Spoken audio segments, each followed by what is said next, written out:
পাশে এখানে কাসেম ভাই, যে কাসেম ভাই নাম বললাম, উনি এখানে আছে। কাদির শেখ আছে। মোহাম্মদুল্লাহ যে বিচার করছি সেই লোক আছে এখানে। আবার বলছে সভাপতির একটা বিচারের কথা বলছে, যে বিচারে নুরুল হোসেনের নাম বলছি। যে বিচারে নুর হোসেনের গত 2 বছর আগে নুর হোসেনের ওখানে গেছিলাম, ওদের ভাই ভাইদের একটা ঝামেলা নিয়ে। ওরা ভাই ভাইরা সমঝোতা হয় নাই বিদায় ওই বিষয়টা আমি সমাধান করি নাই, করতে পারি নাই। আমি যদি কন্ট্যাক্ট করে যেতাম অবশ্যই একটা বিচারের সমাধান করতাম। যেহেতু আমি কোনো কারণে যাই নাই, 2 ভাইয়ের সমাধান করতে গেছি, 2 ভাই যখন মিলে নাই আমি ওখান থেকে ফিরে চলে আসছি। আমি কোনো কিছু করি নাই। প্রয়োজন বোধ নূর হোসেন, মনির হোসেন তাদের জিজ্ঞেস করে আপনার যাচাই বাছাই করতে পারেন। আমি আজকের মতো এই কথার পরে আমি কাসেম ভাই আপনি একটু দিকে আসেন, আমার কথা সত্যতা যাচাই করেন। আপনারা যেটা বলতেছেন আপনার বিরুদ্ধে হিউম্যান ছাড়া অপপ্রচার করছেন, তো আপনি এখানে নামগুলো আসলে হাইড করছেন আপনার, এবং আমরা একটা দেখেছি জিডিও করেছেন এখানে অজ্ঞাত নাম একটা জিডি। আপনার কারো সন্দেহ মনে হয় কিনা এরকম কোনো নামটাম আপনার আছে? ভাই আপনার ধন্যবাদ, আপনাকে সুন্দর প্রশ্ন করেছেন। দেখেন আমি তো আপনারা নিশ্চিত আমি যখন রাজনীতি করি কে এই কাজটা করতে পারে আমার কোনো কিছু একটা ধারণা আছে। কিন্তু যেহেতু আমি রাজনীতি করি, আমি একটা চেয়ারম্যান, পাশাপাশি আমি এই ইউনিয়ন বিএনপির সভাপতি। তা আমি যদি হঠাৎ করে 100% প্রমাণ না নিয়ে একটা নাম বলি, সেটা একটা আলোচনার মধ্যে চলে যায়। তাই আমি আপনাদের কাছে ওই প্রুফটা পাওয়ার পরে আবার প্রকাশ করবো কি এই কাজটা করেছে। কিন্তু আমার যে ধারণা নাই এমন না, আমার ধারণা আছে, কিন্তু ওই নামটা আমি আনুমানিক বলতে চাচ্ছি না। এখানে একজন না, এখানে কয়েকজন আছে যারা আমার পেছনে আমাকে কোনোভাবেই কিছু করতে পারতেছে না, বিদায় এই অপপ্রচার চালাই গেছে। এটা আমি জানি, আমি জানতেছি, কিন্তু এটা আমি বাইক করে ছাড়বো আপনাদের মাধ্যমে ইনশাল্লাহ। প্রশাসনের দায়িত্ব দিচ্ছি, প্রশাসন আমাকে বাইক করে দিবে, তখন আবার আপনাদের জায়গা এই জিনিসগুলো প্রমাণ করবো এবং উপযুক্ত শাস্তি প্রশাসন দিবে ইনশাল্লাহ। আমি আশা করবো। আপনি একজনের নাম ই করছেন কাসেম ব্যাপারী, আপনি তো জিজ্ঞাসা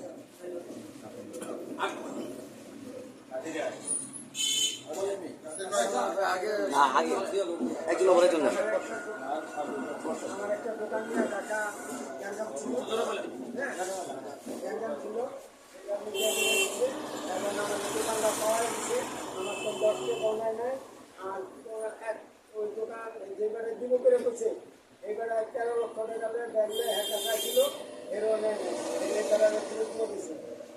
আপনি যেটা বলতে চাচ্ছেন যে ওনার সাথে যে হেমাসপাত করানো হচ্ছে এটা মিথ্যা।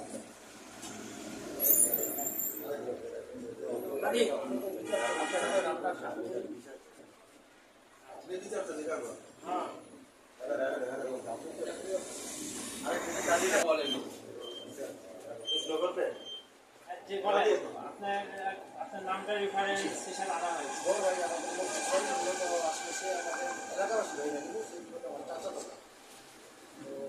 নাম বলেছে আমার নাম আব্দুল কাদের শেখ, আমার পিতার নাম আব্দুল রাজ্জাক শেখ, আমার গ্রাম বলুই আলু শেখ। জি আমি ইসলাম প্রবাসী। আপনার সাথে যে কথাটা আনা হয়েছে ওইটা আসলে কতটুকু সত্য বা সম্পূর্ণ মিথ্যা। এবং বড় ভাই আমি একটা চা খাওয়াতে সময় আমার একটা চা খাওয়া এই সময়টা তো বেশি আমার দিতে পারে, আর উনি টাকা খাইতে দিত পুরাটি মিথ্যা।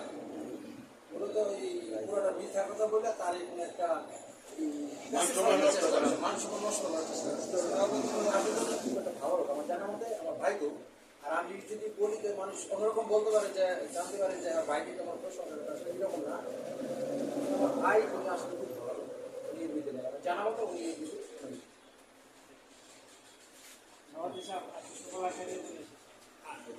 আওলাদ মামায় আপনি একটু বলেন। একটা বিচার করা। আচ্ছা এই বিষয়ে কি কোনো অভিযোগ করেছে? না আমি কোনো অভিযোগ করি নাই, তবে সব অভিযোগ আমি করেছি। যে আইডিতে লিখতেছে আইডি পেছনে আমি সব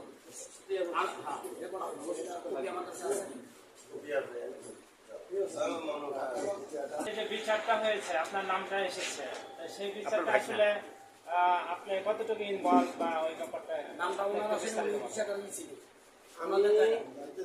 নাম বলেন। আমার নাম মোহাম্মদ আওলাদ হোসেন, গ্রাম মামারপুর, হাউসিয়া। তো দীর্ঘদিন একটা জায়গা নিয়ে অনেক জঞ্জাল চলতেছে।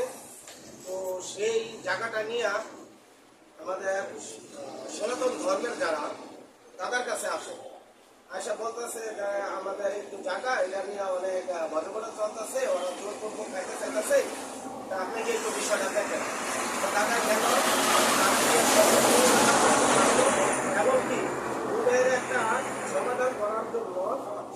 ডেট দিল যে অমুক ডেটে আমরা আসবো, এটা আমরা সঠিক সমাধান করে দিব। তো এই জায়গাটা সুন্দর করে একটা সমাধান করে এবং আমিনা মাইকটা দিয়া উভয় পক্ষের বোঝাই দিয়ে আসছে। তারা এখন অপপ্রচার চালাইতেছে, যারা ওই যে হিন্দু রতন, বিপ্লব এবং শ্যামল 3 ভাই, ওদের সাথে আরো কিছু যোগ সাজেশন লোক আছে। এরা বলতেছে মফেজ খান যে রায় করে দিয়ে গেছে, সে টাকার বিনিময়ে রায় করে দিয়ে গেছে, সে 6 লাখ টাকা খাইছে আমার বাইকটা ইমরান দেওয়ানের থেকে।